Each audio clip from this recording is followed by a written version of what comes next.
Assalamu alaikum dear students. I hope you all are fine. Now we start with दुआ रब्बी ज़िदनी इल्मा, ए हमारे रब हमारे इल्म में इजाफ़ा फरमा और हमें नफ़ा बख्श इल्म अता कर. Okay, starting our lecture, unit number 5, the polar regions. Okay students, the areas of the earth which lies around the North Pole and the south pole are called polar regions. Polar regions हम किन इलाकों को कहते हैं? ज़मीन के वो हिस्से जो कि नॉर्थ पोल और साउथ पोल पे पाए जाते हैं उनको हम पोलर रीजन्स कहते हैं. These regions are mark by Arctic circle. इनको जो है आर्कटिक सर्कल से मार्क किया जाता है 66.5 डिग्री नॉर्थ एंड द 60, ठीक है, इसको हम आर्कटिक सर्कल कहते हैं जो कि 66 नॉर्थ पे है सिचुएटेड होता है एंड द एंटार्क्टिक सर्कल जो होता है 66.5 डिग्री साउथ पे होता है. These areas are very difficult for human beings to reach. ठीक है, यहाँ पे पहुँचना बहुत ही मुश्किल होता है क्योंकि ये बोथ एंड्स होते हैं because they are fully covered. और इसके अलावा ये कवर्ड होते हैं by vast stretches of ice sheet. यहाँ पे बर्फ़ की तहें जो है वो लगी हुई होती हैं. रीज़न क्या होती है? क्योंकि यहाँ पे दर्जा हरारत बहुत कम होता है, सूरज की लाइट प्रॉपर्ली नहीं पहुँच पाती. ठीक है, विद इन दीज रीजन. अब इन रीजन्स में क्या होता है? The light is never overhead in any part of the year. Light कभी भी आपको ओवरहेड दिखाई नहीं देगी. It remains below the horizon and thus these areas receive minimum heat and light. अब यहाँ पे क्या है कि ज़्यादातर जो होता है वो बिलो द हॉरिजन ही सूरज रहता है. यहाँ पे टू टाइम में जो होता है वो सूरज जो है एक दफ़ा तो क्या होता है कि जब मार्च एक्यूनस होता है तो सूरज जो होता है, सन जो होता है वो अबव द हॉरिजन होता है. ठीक है, जिसको हम मार्च एक्यूनस का नेम देते हैं. और इन सितंबर एक्यूनस में क्या होता है कि ये बिलो द हॉरिजन होता है, यानी सूरज गरूब होता है.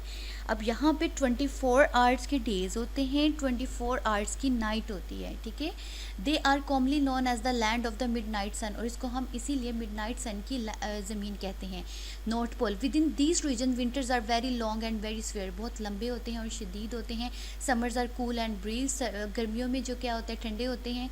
ठीक है, और उसके साथ क्या है? At the north pole there are the 6 months without light in winter. और यहाँ पे नॉर्थ पोल में 6 महीने जो होते हैं रात ही रहती है, 6 महीने दिन ही रहता है. ठीक है, और जब जाहिर है 6 महीने लाइट नहीं होगी, सूरज की लाइट की वजह से लोगों का क्या होगा कि रहन सहन भी उससे मुतासिर होगा. At that part of the year the south pole experience summer. और यहाँ पे फिर समर होगा. ठीक है, उसके बाद क्या है कि the Arctic circle include some parts of the countries like Norway, Sweden, Greenland, Finland, Russia, USA and Canada. ये सारी कंट्रीज शामिल है. Around the north pole there is a vast area of ocean known as Arctic circle. यहाँ पे जो ocean पाया जाता है उसको हम आर्कटिक सर्कल का नेम देते हैं.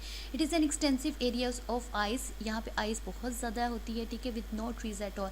जाहिर है क्योंकि टेम्परेचर बहुत कम होता है, that's why there are the mountains of snow and vast plains of ice sheet. यहाँ पे क्या होता है कि स्नो के माउंटेन्स होते हैं और आइस शीट के जो होते हैं मैदान होते हैं. Ground remains frozen for all the time but 4 months.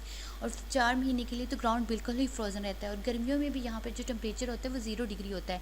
Plants can grow there. अब जाहिर है यहाँ पे इतनी शदीद सर्दी में प्लांट्स ग्रो नहीं कर पाते. Temperature of the Arctic remains below -23 most of the year. और ज़्यादा तक साल के हिस्सा में इसका टेम्परेचर -23 रहता है. ठीक है, ये वाला जो एरिया है आर्कटिक सर्कल को शो कर रहा है. ठीक है, आर्कटिक सर्कल में क्या है, जो जो कंट्रीज़ आते होंगे वो नॉर्थ पोल में इसमें इंक्लूड होंगे. उसके बाद ये वाली पिक्चर मैंने आपको सन की लाइट रेज जो है वो किस तरह से पड़ती हैं. ठीक है, अर्थ पे, क्योंकि हमारी अर्थ क्या होती है, टिल्टेड होती है, झुकी हुई होती है.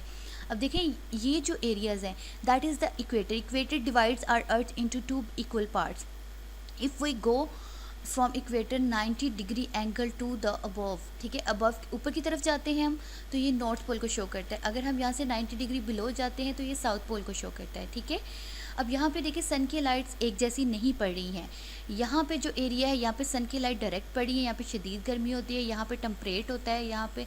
और ये वाले नॉर्थ और साउथ पोल तक नहीं पहुँच पाती हैं, जिसकी वजह से यहाँ पे टेम्परेचर जो होता है माइनस में रहता है, कम रहता है. ठीक है, उसके बाद आगे चलते हैं. The people of the Arctic region are known as Inuit. इनको हम इन्यूट कहते हैं. They build their houses with block of ice called igloos.